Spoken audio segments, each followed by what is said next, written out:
Familia, buenos días. Que el Señor siga construyendo en cada uno de nosotros esa obra en construcción, como decía Daniel, y como dice la palabra que somos, ¿verdad? Que el Señor lo que ha comenzado, ayer hablábamos, el pastor también, Él lo va a perfeccionar. Pero nosotros tenemos que estar abiertos y dispuestos. Y mientras, en este tiempo tan precioso de alabanza y de adoración y de presencia de Dios, me venía a la mente un texto que dice: hermanos míos amados, estemos firmes y constantes. Y esa palabra firmeza, ¿verdad? Y Esperanza hablaba del Salmo 1, que será el varón que confía en la ley de Jehová, en su ley está su delicia. Será como un árbol plantado, arraigado, ¿verdad? Que da fruto a su tiempo y su hoja no cae. Y todo lo que hace prosperará. Y esta palabra dice, hermanos, qué bueno que pueda decir hermanos, somos un cuerpo. Si somos hermanos tenemos un mismo papá, el mismo padre, el mismo papá, aquel que le podemos decir papito. Qué tremendo. Somos uno en Cristo. Y este versículo creo que es 1 Corintios, si yo no recuerdo mal, 15:58, que dice: hermanos míos amados, estemos firmes. Y para poder estar firmes tenemos que estar arraigados. Nada que no esté arraigado se mantiene firme. Es muy interesante el Salmo 1 como compara el árbol a la paja. La paja no está arraigada, la paja va de un lado para otro. Estemos firmes. Luego dice constantes. Qué palabra tan importante, ¿verdad? La constancia cada día. Y luego dice creciendo. ¿Pero creciendo en qué? ¿Creciendo en mí? ¿Creciendo en mis sueños? ¿Creciendo lo que quiero conseguir en este mundo? No. Dice creciendo en la obra del Señor siempre, cada día, ¿verdad? Y para eso necesitamos firmeza y propósito, constancia, ¿verdad? Y luego la segunda parte a mí me encanta, porque dice, sabiendo que tu trabajo, que mi trabajo, que nuestro trabajo en el Señor no es en vano. Nuestra parte es hacer lo que Dios nos ha llamado a hacer. Y luego ya es del Señor. Él hará lo que tenga que hacer. Pero nuestra parte es hacerlo. Y la promesa de Dios es que tu trabajo y mi trabajo para Él no es en vano. No nos asegura que vayamos a ver el fruto. Solamente nos dice que no es en vano. Un abrazo, una sonrisa, una palabra, una apertura en tu casa, una comida. Usar los dones que Dios te ha dado. Poner en práctica eso que Dios te ha dado. Eso no es en vano. Así que es un honor para Juan y para mí conoceros como iglesia, conocer a los pastores, conocer a Miriam, a José, a los que hemos podido hablar un poquito, con Hernán hablé un poquito ayer también. Es un privilegio y esa palabra la ponía Dios muy fuerte mientras estaba ahí la alabanza. Estemos firmes, constantes, creciendo en la obra de Él. Sabiendo, teniendo la certeza de que lo que hagamos al tiempo oportuno dará su fruto, no es en vano. Y que el Señor nos siga ayudando a seguir construyendo familias. Ese es el lema de nuestro ministerio, del Instituto de Formación Familiar, ayudando a ayudar a otros, a formar familias sólidas. Familias con fundamento, familias con cimientos, que venga lo que venga y que está viniendo, la familia, el matrimonio se va a mantener. ¿Por qué? Porque está arraigado y cimentado. Y como una palabra que ayer mientras cenábamos José nos decía, ¿verdad? Es como una palmera que pueden venir vientos y querer tumbarnos para un lado, para otro. Pero porque hay cimientos, porque hay arraigo, la palmera se va a mantener. Que la palmera de tu matrimonio, de tu vida, de tu familia, se mantenga firme, pero la única forma es que tenga raíces profundas que sostienen, ¿verdad? Lo más importante de un edificio, de una casa, no es lo que se ve, sino lo que no se ve, los cimientos. Casi nadie pregunta al comprar una casa cómo están los cimientos, pero si los cimientos no están bien, si no hay cimientos sólidos de una buena construcción de material, van a venir tormentas y posiblemente la casa fácilmente podría ser destruida. ¿Cómo están los cimientos en primer lugar de nuestra vida con Dios, de nuestro matrimonio y de nuestra familia? Que Dios nos ayude a tener cimientos sólidos, estemos firmes, constantes y creciendo. Cariño, yo no voy a predicar, te toca a ti. Pero si ya has predicado. Pero si ya has predicado.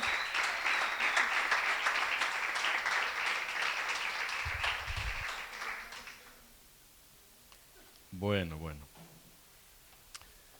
¿Y qué os cuento yo en esta tarde ya? Cada vez que subo a un púlpito para predicar, otra cosa es un estudio, ¿eh? Lo de ayer fue más bien tipo estudio, pero cuando yo subo a un púlpito para predicar la palabra, oye, mi sentido de responsabilidad se eleva 10 puntos por lo menos, de verdad, ¿eh? Y me siento a veces tan poca cosa a la hora de abrir este libro y hablar de él, ¿no? Pero mira, si Dios usó, y lo hizo, la quijada de un burro para su gloria, bien puede usar al burro entero, ¿no te parece? Entonces algo tendré que compartir y algo tendré para decir. Un día había un papá que estaba trabajando en casa. Resulta que era festivo y el niño estaba en casa y el niño no paraba de molestar al papá, que quería jugar, pero el papá tenía que terminar un trabajo con cierta premura. El padre de pronto toma una revista y la empieza a mirar y al abrirla en la revista ve el mapa del mundo, un mapa en las 2 hojas de la revista, el mapa del mundo. Y dice el padre, no, ya sé lo que voy a hacer, voy a darle este mapa cortado en 50 trozos, como si fuera un puzzle, y le voy a decir a mi niño, venga, haz el puzzle, y seguro que lo tengo entretenido 1 hora por lo menos, y podré terminar el trabajo. Claro. Y entonces le entrega el mapa cortado en 50 trocitos, y a los 20 minutos el niño le llega con el mapa perfectamente allí compuesto y pegadito, y el padre dice, pero ¿cómo lo has hecho? Y el niño dice, papi, yo no sabía lo que tú estabas mirando, pero por detrás había un papá, una mamá y 2 niños. Yo simplemente me dediqué a arreglar a esa familia y después le di la vuelta. Porque para arreglar el mundo hay que empezar por la familia. Y esa es la realidad. La familia sigue siendo la célula básica de la sociedad. La familia sigue siendo la primera institución que Dios creó para garantizar el reemplazo generacional, para garantizar que la civilización iba a continuar. Por eso la familia sigue siendo el centro del ataque del enemigo. Esa es la realidad. Sí, qué bonita la alabanza. Yo no soy mucho de moverme, ni de menearme, pero hay canciones, hay alabanzas que a uno le llegan. Oye, pero la pregunta hoy es, ¿sigue la música cuando traspasando el templo llegamos a la realidad cotidiana de nuestros hogares? ¿Sigue la alabanza en el lugar donde tenemos que demostrar todo lo que aquí se ora, comparte, predica y enseña, que es nuestro hogar? ¿Sigue allí? Esa es la gran pregunta, ¿verdad? Por eso decimos que la Biblia se lee y se debe de interpretar en clave familiar. Por una razón muy simple, dice la palabra. Amarás a Dios sobre todas las cosas y al prójimo como a ti mismo. ¿Quién es tu prójimo? ¿Quién es tu próximo? Tu pareja, tu padre, tu madre, tu esposo, tu esposa. Aquel que está más cerca de ti en tu primer sistema relacional, ese es tu prójimo. Por lo tanto, la primera aplicación de cualquier texto bíblico tiene que ser siempre en clave familiar, no en clave eclesial. puedo estar sentado al lado de un hermano, de una hermana. No, la Biblia hay que aplicarla en primer lugar en clave familiar, porque la familia es el primer banco de pruebas de la autenticidad o no de nuestro cristianismo. Esa es la realidad. Lo que se canta, ora, lee y predica aquí tiene que tener su primera aplicación en la familia, como nuestro primer sistema social de relaciones. Y eso tenemos que entenderlo, porque si no funciona en casa, no lo exportemos a ningún otro sitio porque no va a funcionar. Y al final, quien se siente nutrida y bendecida es la Iglesia, porque la Iglesia es familia de familias. Esa es la realidad. La Biblia en clave familiar. Ayer decíamos al empezar, y hoy lo hacemos igual, que la Biblia no es un libro antiguo. La Biblia tampoco es un libro moderno. La Biblia simple y llanamente es un libro eterno y las verdades aquí contenidas deben de ser normativas para todo tiempo, para toda edad, para toda circunstancia, no pudiendo ser cambiadas o tergiversadas a tenor de políticas o filosofías de turno. Es verdad, sécase la hierba, marchítase la flor, mas la palabra del Dios nuestro permanece para siempre. Aquí está el fundamento de nuestra historia. Aquí está el ancla que nos puede asegurar estabilidad en medio de los mares tormentosos de esta sociedad compleja, volátil, incierta, ambigua.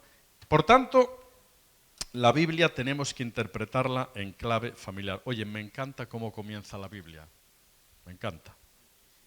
En el principio creó Dios los cielos y la tierra. Fíjate, resulta que en el principio tú y yo no venimos de una explosión inicial. Resulta que en el principio tú y yo no venimos de una célula, de una evolución, ni mucho menos del mono. En el principio creó Dios los cielos y la tierra. Tú y yo somos obra de un Dios perfecto. ¿Sabes lo mejor? Que Dios no hace producciones en serie. Él es un artesano. Cada pieza tiene el valor de lo irrepetible para Dios. Y cuando Dios te creó a ti como pieza única, tú delante de Él tienes el valor de lo irrepetible. Eso es grandioso. Eso es hermoso. Eso afirma nuestra identidad. ¿Quiénes somos? ¿Para qué estamos aquí? ¿A dónde vamos? La Biblia se lee y se interpreta en clave familiar. Comienza el Génesis. Génesis 2:18, ayer lo mencionamos. Primero Dios crea todas las cosas, pero fíjate qué interesante.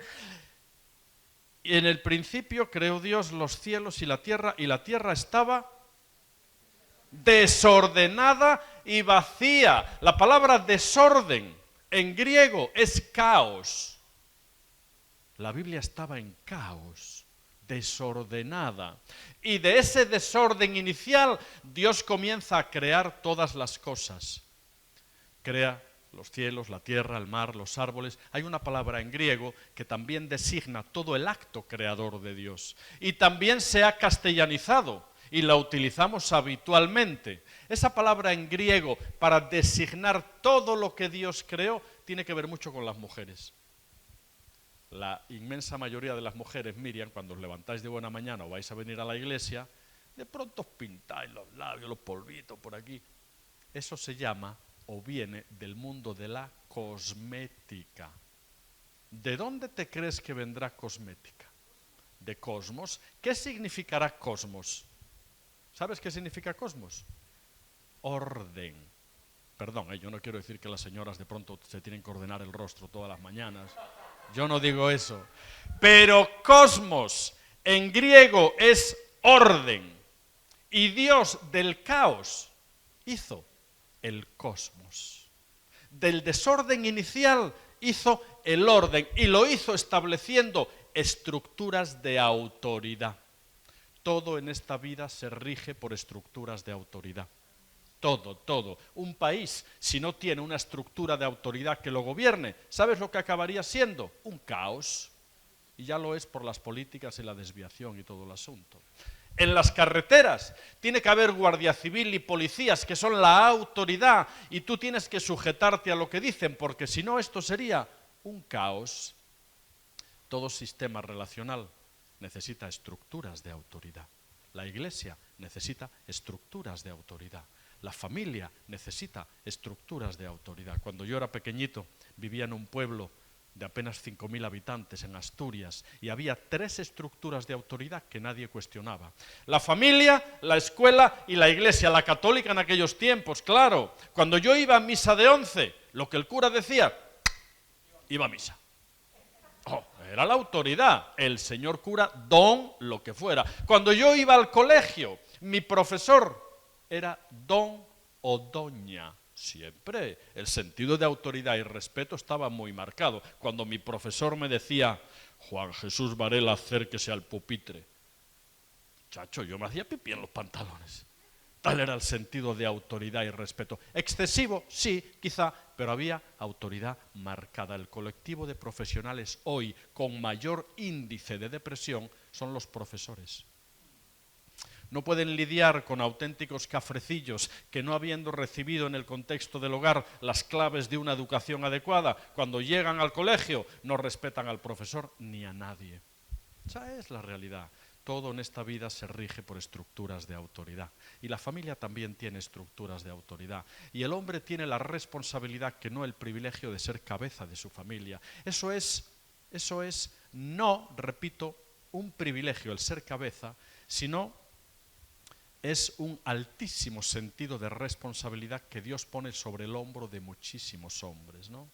La autoridad, la sana. Recuerda, la palabra autoridad viene de autor. Un autor no expone, un autor no impone, un autor expone, lo hace por convencimiento, por ejemplo. Y entonces cuando Dios crea todo lo creado, Génesis 2:18, no es bueno que el hombre esté solo, le haré ayuda idónea. Ayer mencionamos y trabajamos el texto.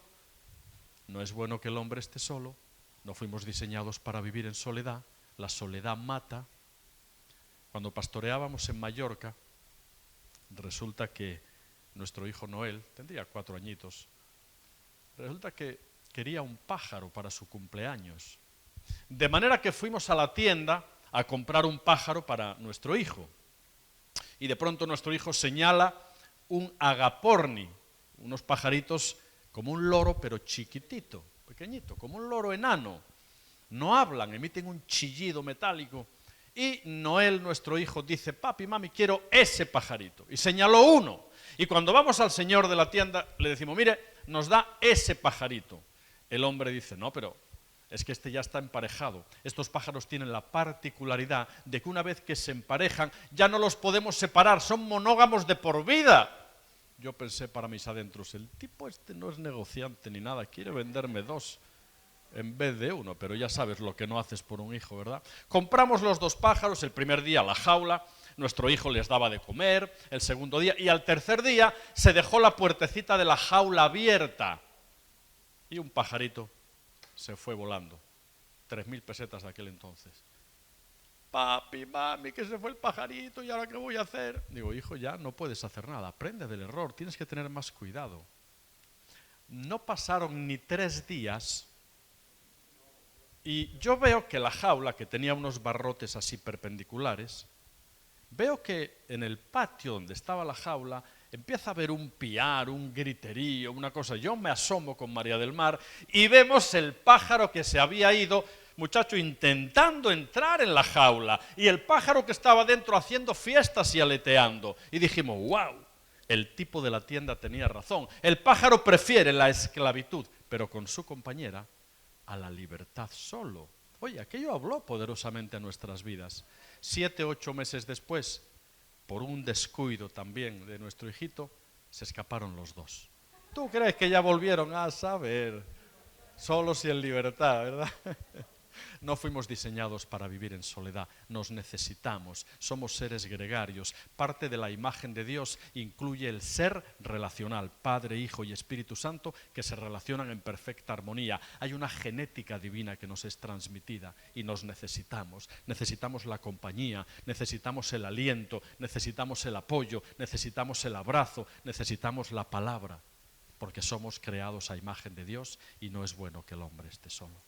Y ahí Dios crea a la mujer como el complemento ideal.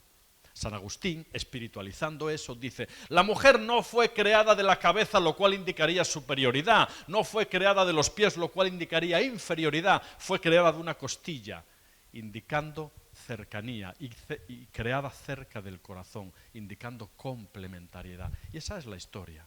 Y en la historia de nuestra vida, con nuestras luces y con nuestras sombras, lo que tenemos que ir construyendo poco a poco en el cimiento de nuestra relación matrimonial, tiene que ver con seguir escribiendo nuestra propia historia.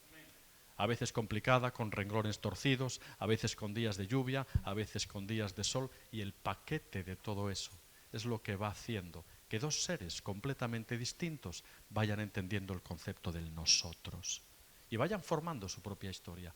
Y aún legando a los que vienen por detrás lo que tendrán que escribir. Salmo 132, 12. Si tus hijos guardaren mi pacto y mis testimonios que yo les enseño hoy, sus hijos también se sentarán en mi trono. Hay una promesa de línea generacional de bendición. Qué importante eso. Por eso, amados, todo en la Biblia se interpreta en clave familiar y por eso la primera aplicación de cualquier texto bíblico tiene que ser siempre en clave familiar.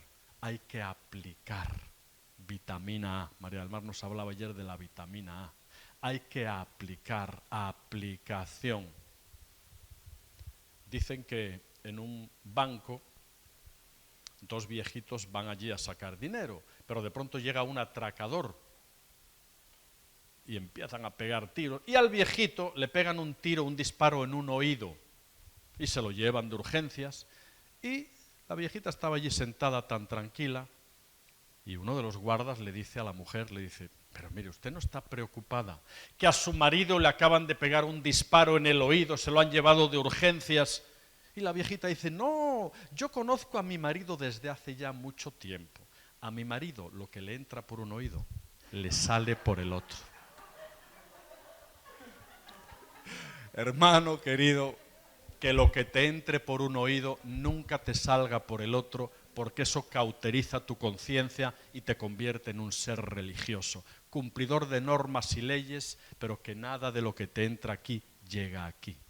Y recuerda, la integridad se compone de dos conceptos que tenemos que saber conjugar, creencia y experiencia. Solo cuando la creencia, que aquí se lee, se ora, se practica, se lee, se ora, se lee, se predica, se enseña, cuando la creencia llega a nuestro hogar y se traduce en experiencia, entonces estamos siendo íntegros. Por eso en la familia, la familia tiene que ser siempre el primer banco de pruebas de la autenticidad de nuestro cristianismo. Dicen que un día había un niño, un hijo de pastor, y el muchacho, después de terminar el culto, se fue hacia el púlpito y empezó a arrastrar el púlpito. Casi no podía, empezó. Y uno de los ancianos de la iglesia le dice, Robertito, pero ¿por qué te quieres llevar el púlpito? Y la elocuencia que tienen los niños, ¿verdad? El niño le dice, no, yo me quiero llevar esta cosa a mi casa, porque mi papi no es el mismo cuando está aquí detrás que cuando está en casa, ¿verdad? La autenticidad de nuestro cristianismo se mide en nuestro comportamiento en el hogar. Y no es fácil, porque la parte inmadura de nuestro carácter tiene tendencia a tomar control. ¿Dónde? ¿En la iglesia? No, hombre, aquí todos venimos bien vestiditos, bien arregladitos, aleluya, gloria a Dios. Pero cuando llegamos a casa, muchas veces se manifiesta la parte más inmadura de nuestro carácter, lo que realmente hay que trabajar. Y es ahí, en el contexto del hogar, donde tenemos que trabajar todo lo que aquí se lee, se ora y se predica. Génesis 2:18, no es bueno que el hombre esté solo. Inmediatamente después de la creación del hombre y de la mujer, Dios instituye el matrimonio. Esa institución que hoy está siendo tan atacada, falsamente ampliada, devaluada y con el objetivo de destruirla.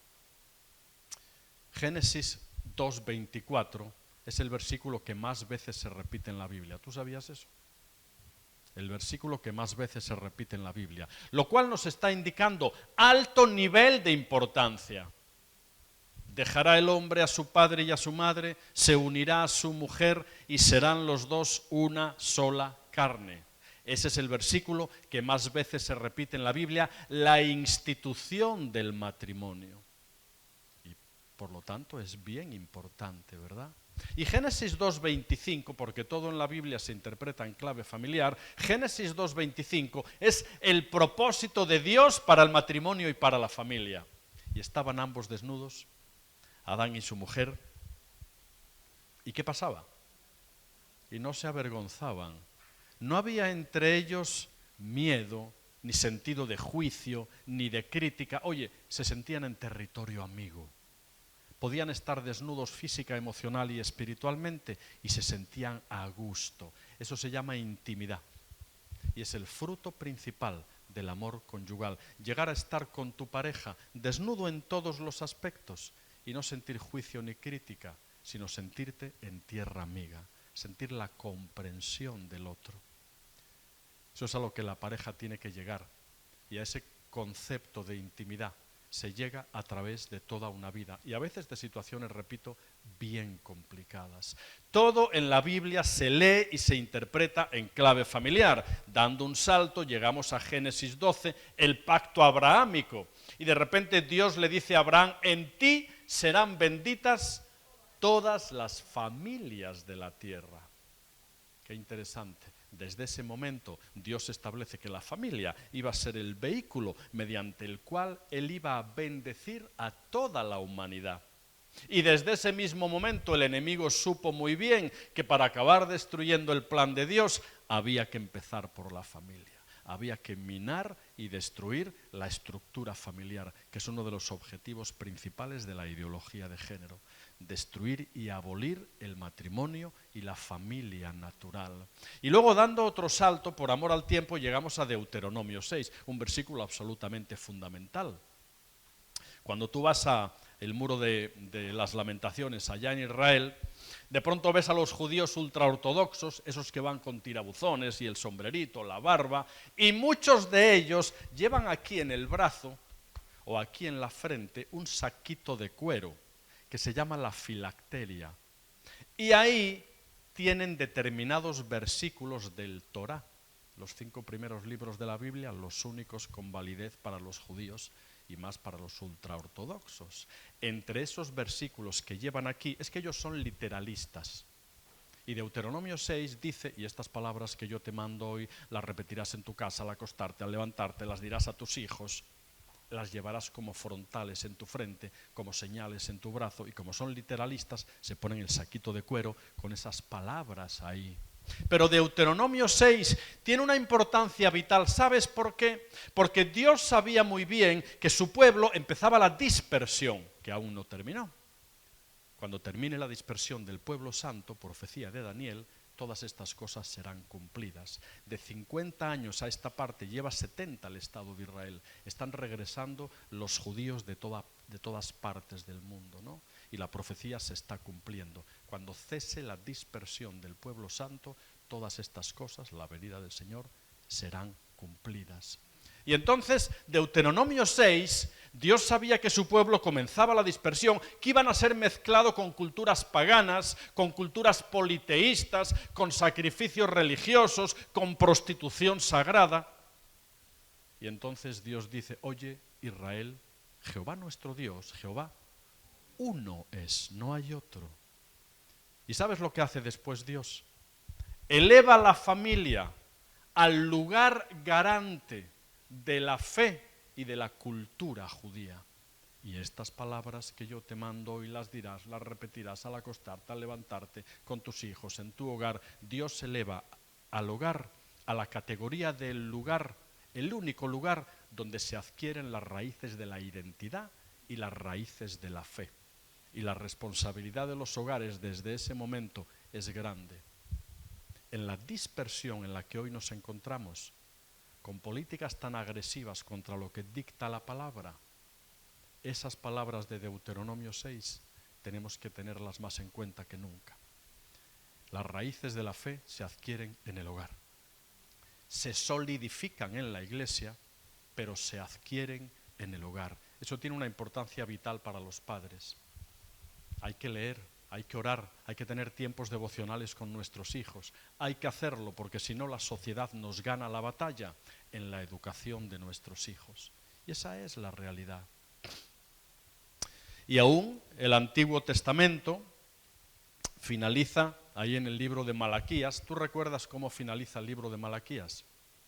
Finaliza con una profecía sobre la restitución futura, porque dice, como dice Malaquías,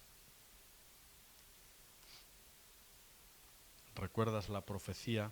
Elías, prefigura de Cristo, dice lo siguiente.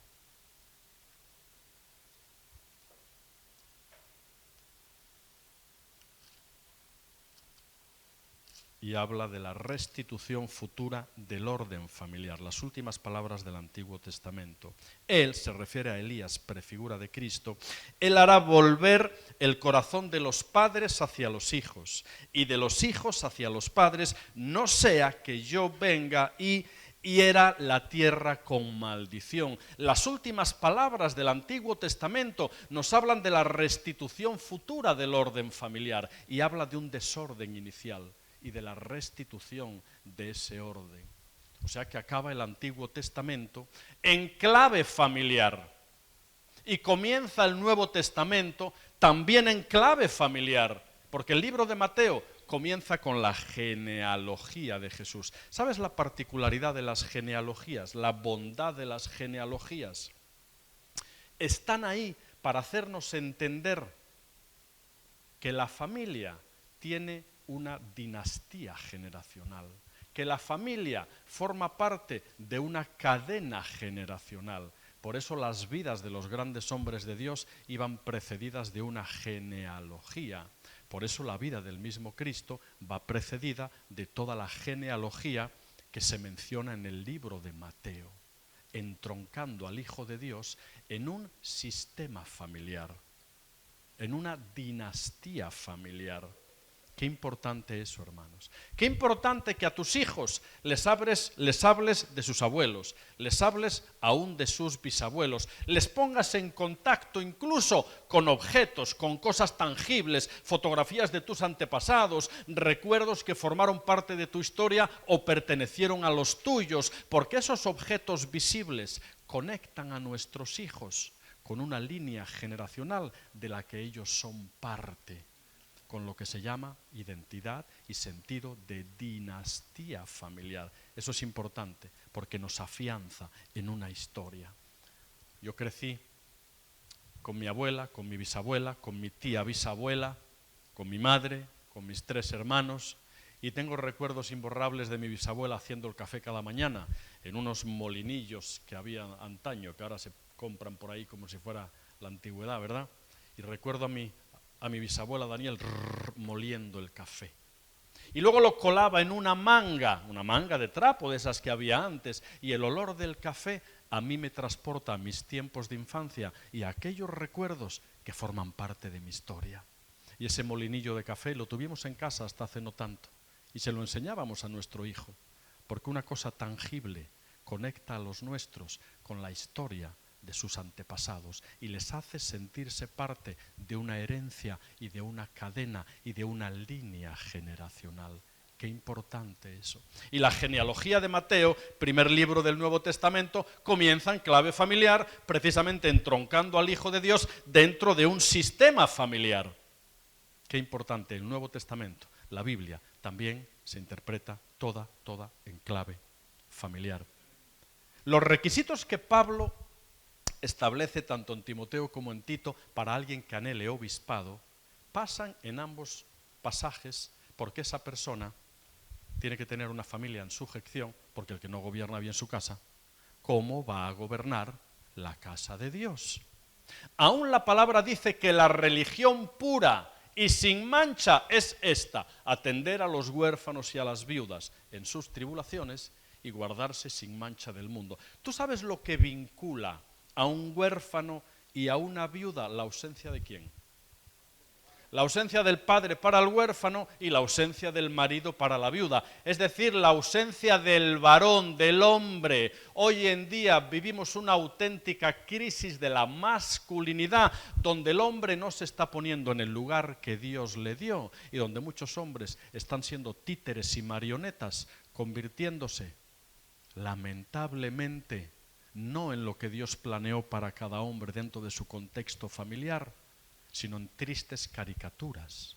Hay un ataque directo al corazón del hombre para privarle de la autoridad y para que sea cabeza. Esto es muy simple. Conocéis el juego del dominó, ¿verdad? Pero hay un concurso que se hace con las fichas del dominó, donde tú pones de pie, ahí va, pones 500 fichas de dominó haciendo cualquier tipo de filigrana o dibujo. El concurso consiste en que hay que darle un golpecito a la primera figura, pero no es fácil, ¿eh? Si le das muy fuerte caen 10 o 12, pero en desorden. Si le das muy suave, 4 o 5. Pero cuando uno le da el toque exacto a la primera, las 499 caen en el orden adecuado. La primera figura en el dominó divino es el hombre. No es un privilegio, ni mucho menos. Es una altísima responsabilidad que a muchos hombres les queda grande. Esa es la realidad. Y cuando la figura del varón está bien colocada y un hombre en su casa es un esposo presente, un hombre en su casa es un padre tierno con sus hijos, las cosas tienen muchas probabilidades de funcionar bien y de acabar cayendo en el orden adecuado. Por eso el hombre tiene una altísima responsabilidad, porque es la primera figura en el dominó divino. No por un principio de privilegio, ni aun porque seamos mejores que nuestras esposas. ¿Tú sabes por qué Dios escogió al pueblo de Israel para derramar en él y convertirlo en la nación más grande de todos los tiempos? ¿Sabes quién era el pueblo de Israel? El más chico, eran un puñado de esclavos destinados a levantarse, recibir latigazos, hacer ladrillos con barro y paja y acostarse. Y Dios derramó sobre ellos, que era el más insignificante de todos los pueblos, la gracia por la que llegaron a convertirse en la nación más grande de todos los tiempos. ¿Sabes por qué Dios escogió al varón para que sea cabeza del hogar? Que es que lo hacemos muy bien, somos muy responsables. No. Es precisamente por todo lo contrario. En el corazón de todo varón hay un germen de cierto anhelo de no sujetarse. En el corazón de todo varón, porque hemos sido formados de la tierra, estamos ligados a la tierra, a la aventura, a contextos naturales. El varón que no se sujeta al orden que Dios establece tiene muchas probabilidades de diluirse en cosas muy negativas. Esa es la realidad. Tenemos un corazón medio salvaje los varones en algunos aspectos. Y Dios nos pide precisamente que seamos cabeza para que nos sujetemos a la fidelidad a una mujer y a la educación a unos hijos. Y cuando el hombre se coloca en el lugar que Dios le da, entonces las cosas comienzan a funcionar.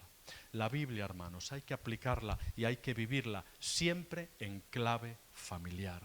Siempre en clave familiar. De hecho, el Antiguo Testamento finaliza con una restitución futura del orden familiar. Y el Nuevo Testamento finaliza en el libro del Apocalipsis con el cumplimiento de esa restitución. Porque ¿sabes cuál va a ser el final de nuestra historia?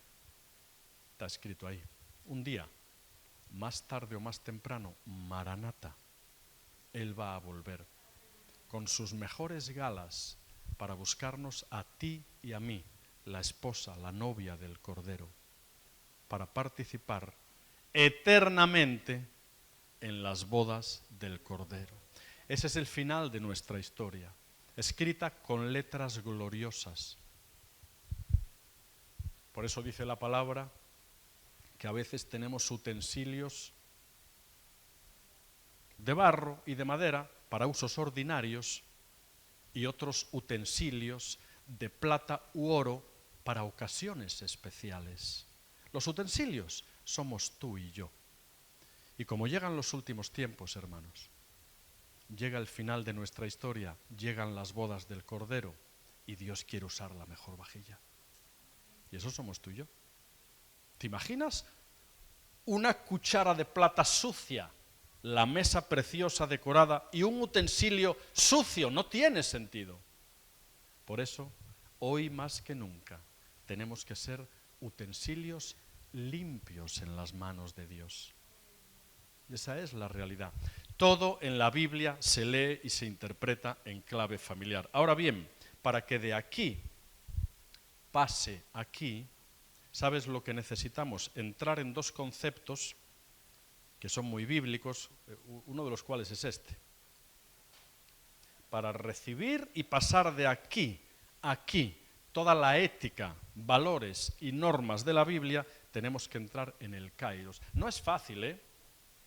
Resulta que en Occidente, que es nuestro contexto, el tiempo no se mide tanto por el kairos. El tiempo en Occidente se mide por el cronos. Aquí todo va muy a prisa. Todo se mide en términos de productividad. Si te paras, estás siendo improductivo. La sociedad occidental basa su existencia en la cronocracia, la tiranía del reloj. Todo en términos de productividad. Rápido, rápido, rápido, rápido. Porque cuando el diablo no te puede parar, te acelera. Todo muy rápido. Cronos, cronos, cronos, el tiempo lineal, consecutivo, rápido, rápido.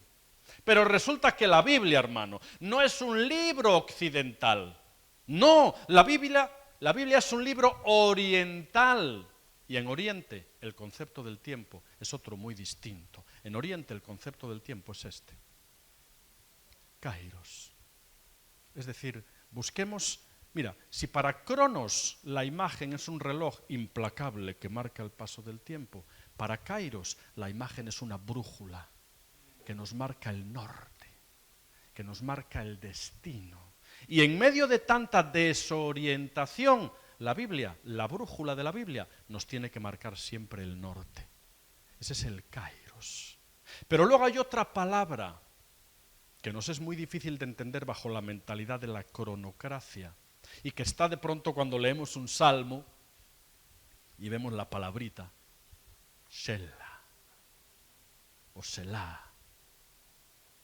Detente, medita, reflexiona. Y en nuestra mentalidad occidental tenemos que entender que la Biblia es un libro oriental. Y en nuestro concepto del tiempo, cronos, tenemos que entender que la Biblia tiene el concepto del tiempo kairos. Y dentro del concepto del tiempo kairos tenemos que entender que hay que entrar en el Selah o en el Selah de Dios. Detente, medita, reflexiona, porque si no hacemos eso, todo lo que está aquí contenido se nos queda aquí en alta teología, en mucho conocimiento, pero no pasó a ser vivencia y experiencia. Por tanto, qué importante que cada día tú y yo acudamos a la palabra de Dios, entrando en el kairos y en el Selah de Dios. No hay otra fórmula. No hay otra fórmula. La Biblia no es para ser leída. La Biblia no es para ser predicada. La Biblia no es para ser estudiada. La Biblia es para ser aplicada. Y primero en el primer contexto que Dios estableció para que la apliquemos, que es nuestro hogar, que es nuestra familia. Qué importante eso, hermanos. Ahora bien, ¿recordáis la historia de Marta y de María, verdad? Resulta que Jesús viene de visita y la hospitalidad judía exigía máxima atención al invitado. En el contexto oriental, hasta hoy en día, un invitado hay que darle el máximo de honores, lo mejor que tú tengas. Y claro, Marta se preocupaba y se afanaba para cumplir la regla social de honrar al invitado. Oye, ¿tú crees que lo que hacía Marta era malo? No, hombre, no era malo, es que era bueno. Había que honrar al invitado, era bueno. Pero ¿sabes qué era lo mejor? Lo que hacía María, que se sentaba a los pies de Jesús, porque no hay lugar más alto, porque no hay lugar más grande que estar a sus pies. La gente del mundo, los que no tienen una ética cristiana basada en las normas de la Biblia, tienen que escoger entre lo bueno y lo malo, tú y yo no. Tú y yo tenemos el listón un poquitito más elevado. Tú y yo tenemos que escoger entre lo bueno y lo mejor. Lo que hacía Marta era malo, no, era bueno, pero no era lo mejor. Lo mejor era sentarse a los pies de Jesús. Esa es la realidad. ¿Recuerdas el tabernáculo? Antes de que llegara la gracia. Me encanta eso, ¿eh? Me encanta. Tanto el texto como el contexto. Es bonito, ¿eh? Es muy agradable. Tu gracia nos sostiene. Antes de que llegara la época de la gracia, estábamos en la época de la ley. Sujetos a leyes, a normas, existía una cosa que se llamaba el tabernáculo, que antes de que el templo fuera en la era de Ornán el Jebuseo, el lugar donde paró la ira de Dios, fuera establecido ahí, era un lugar transportable que se montaba, que se desmontaba a medida que el pueblo de Israel iba peregrinando por el desierto. El tabernáculo se componía, como sabes, de dos partes fundamentales: lugar santo y lugar santísimo. Y el lugar santo y el lugar santísimo estaban separados por un velo, una tela finísima bordada en oro, donde estaban bordados dos querubines con las alas extendidas, guardando la presencia que había después del lugar santo, que era el lugar santísimo, y que no era sino el arca del testimonio, el arca del pacto. De manera que cuando un judío cometía un pecado, tenía que cumplir con todo un complejísimo ritual, donde llegaba al recinto del tabernáculo, compraba una paloma, un cordero, según la gravedad de la ofensa, y se lo entregaba a los sacerdotes, la tribu de los levitas. Estos tenían que derramar la sangre de aquel cordero, lo degollaban y luego lo quemaban en el altar del holocausto. Y aquel humo con entrañas y todo, y aquel humo desagradable subía a la presencia de Dios como símbolo del pecado que se estaba expiando. Por eso se llamaba el altar del holocausto, que quiere decir consumido hasta las cenizas, hasta el final. Y después el sacerdote se lavaba las manos en la fuente o lavacro y entraba al lugar santo. ¿Recuerdas qué había en el lugar santo? Estaba una mesa con los panes de la proposición, uno por cada pueblo de Israel, simbolizando la comunión del pueblo de Cristo. Había un pequeño altar con incienso sobre el que continuamente se estaba quemando incienso, que luego es comparado en el Nuevo Testamento a las oraciones de los santos. Y después había la menorá. ¡Wow! Un candelabro de oro, 38 kilos de oro puro labrado a mano, simbolizando a Cristo como la luz, como la guía. El lugar santo, hermanos, es tipo de la iglesia.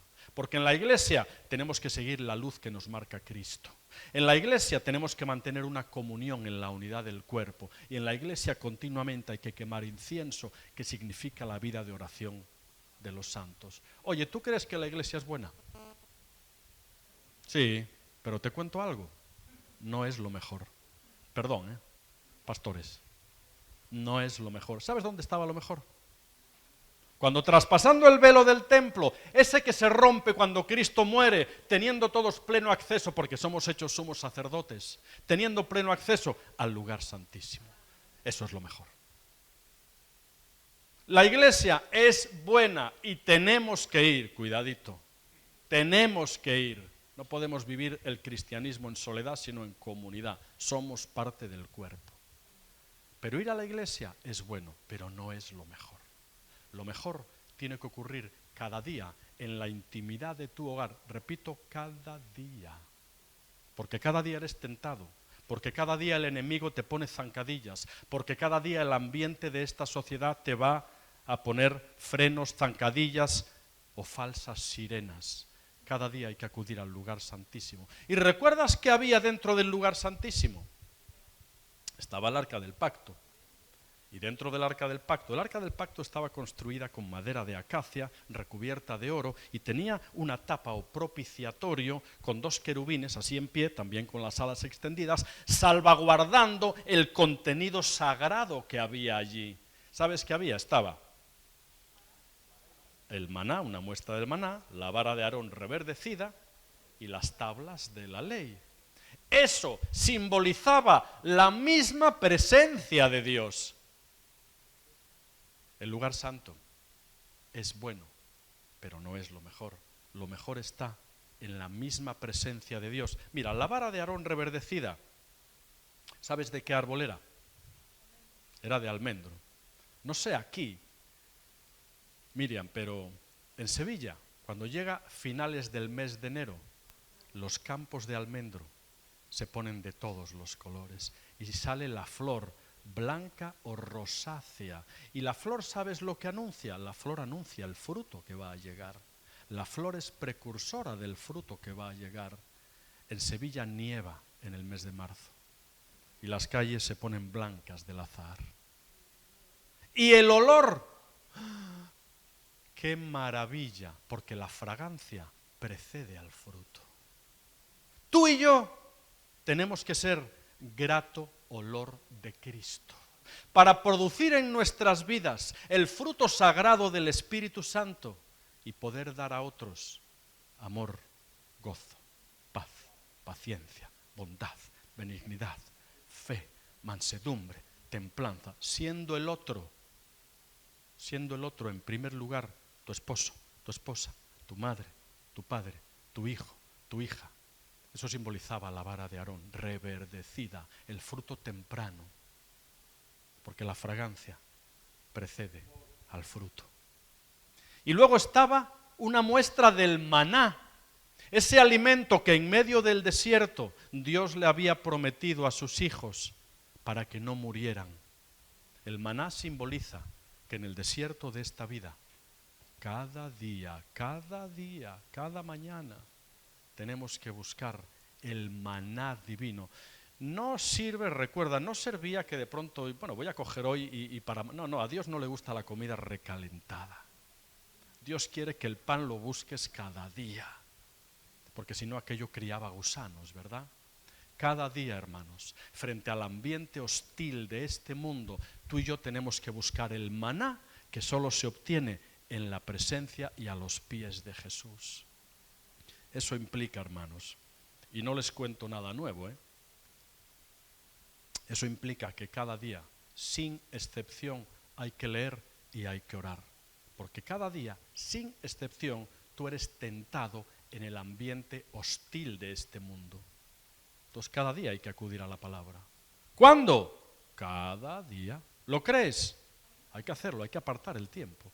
Es prioritario. Y después estaba en la misma presencia de Dios la vara de Aarón, la muestra del maná y las tablas de la ley, simbolizando que en un mundo donde hemos roto la ética de una baraja normativa, simbolizando que tú y yo sí tenemos un código ético por el que vivir, sí tenemos unos valores que vivir, que enseñar y que demostrar que están ahí.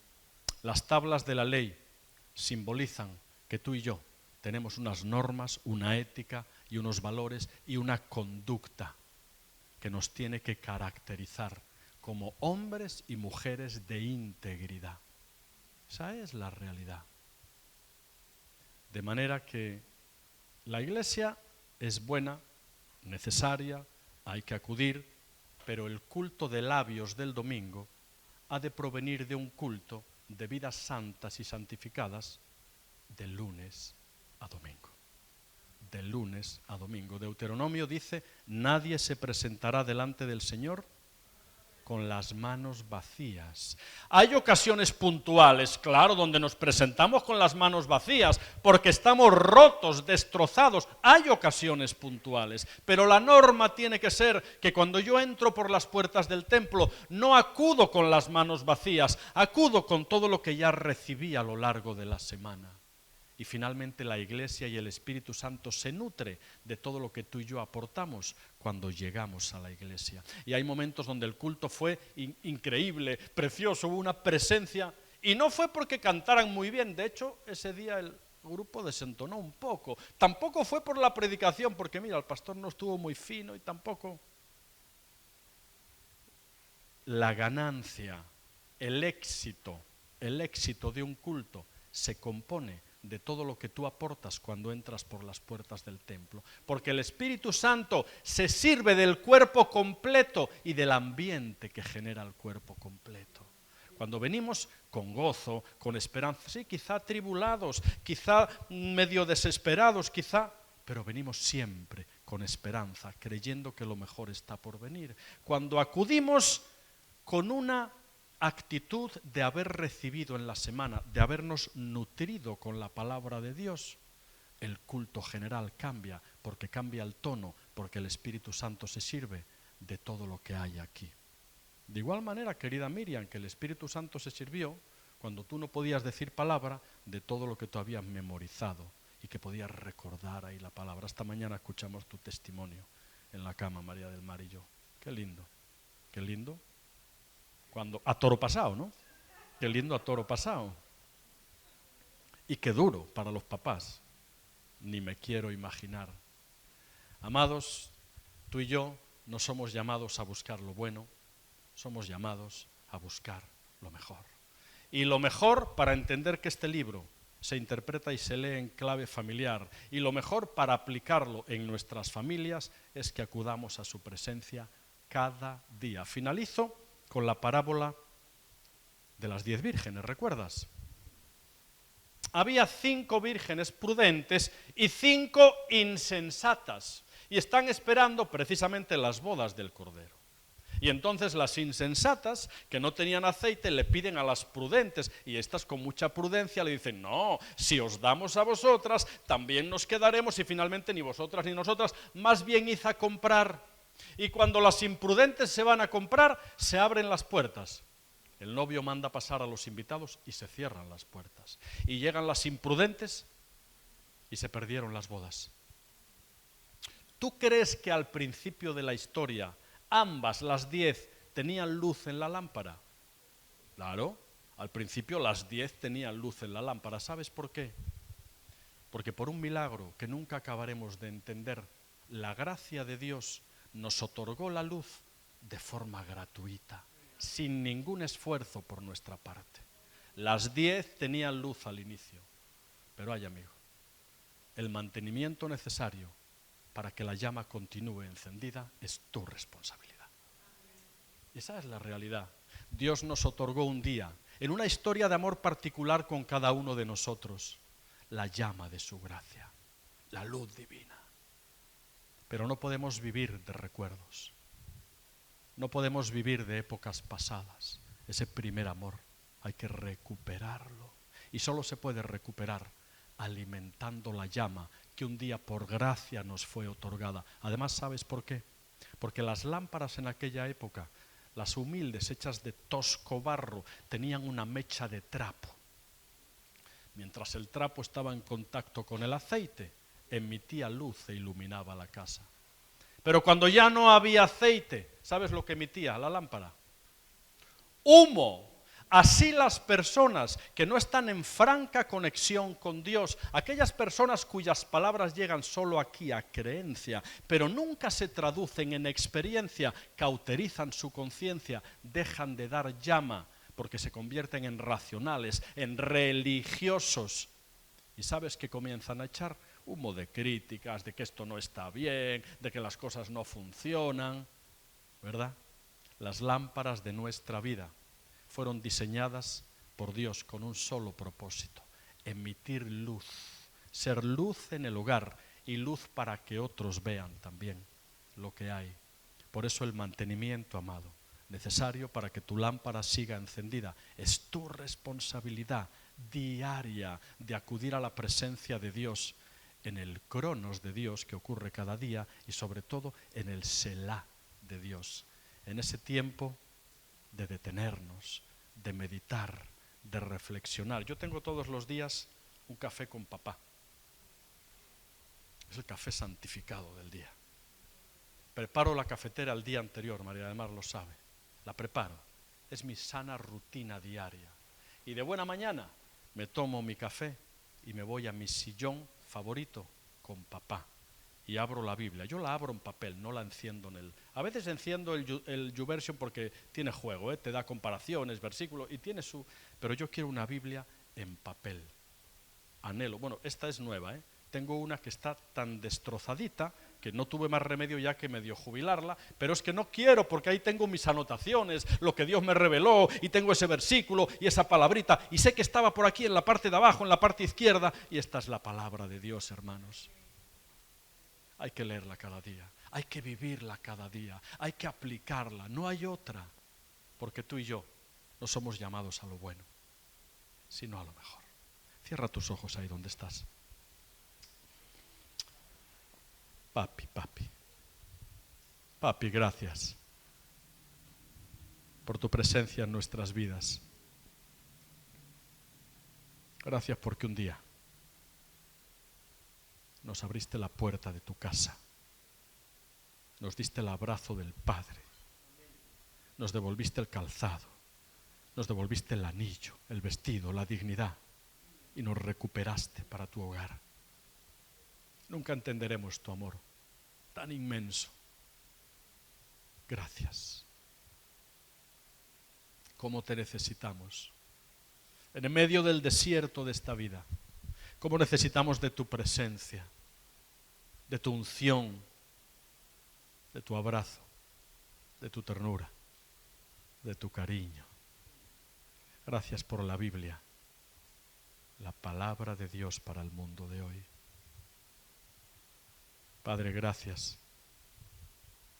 Este es el faro. Este es el faro que alumbra las noches oscuras para que regresemos a buen puerto. Este es el ancla que nos asegura estabilidad en medio de las noches tormentosas del alma. Este es el cayado que nos asegura estabilidad en medio de los caminos tortuosos de esta vida. Este es el aceite que sana y calma nuestras heridas. Señor, ¿a dónde iremos? Solo tú tienes palabras de vida eterna. Bendícenos en esta tarde, Padre. No anhelamos otra cosa, sino sentir tu presencia. No anhelamos otra cosa, sino cada día sentarnos a tus pies, en tu regazo. Y como dice el Salmo 42, de día mandará Jehová su misericordia y de noche su cántico estará conmigo. Y como una nodriza, como una madre que acuna y le canta una nana a su hijo por la noche, así tú nos sostienes. De día mandará Jehová su misericordia y de noche su cántico y su oración estarán conmigo. Salmo 43, verso 6. En medio de un mundo de oscuridad, Salmo 43, 6. Envía tu luz y tu verdad. Estas me guiarán y me conducirán a tu santo monte y a tus moradas. Entraré al altar de Dios, al Dios de mi alegría y de mi gozo. Y ese eres tú, papi.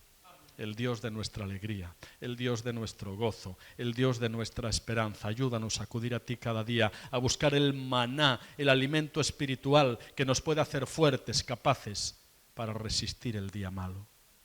Porque esta leve tribulación momentánea produce en nosotros un cada vez más excelente y eterno peso de gloria. Papi, ven pronto, anhelamos eso, ven pronto.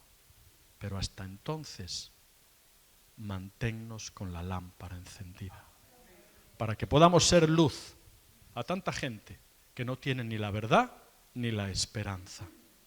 Ayúdanos, Padre.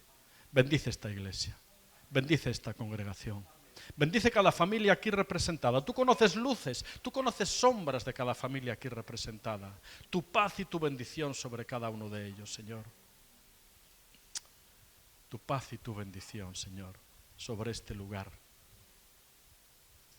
Estamos en tus manos, Padre. Estamos en tus manos. De nuevo el Salmo 48, 14 para finalizar. Así comenzamos ayer. Salmo 48, 14. Porque este Dios es Dios nuestro, eternamente y para siempre. Él nos guiará aún más allá de la muerte. Lo creemos y lo vivimos, Padre. Gracias y en tu nombre santo oramos. Amén. Amén y amén.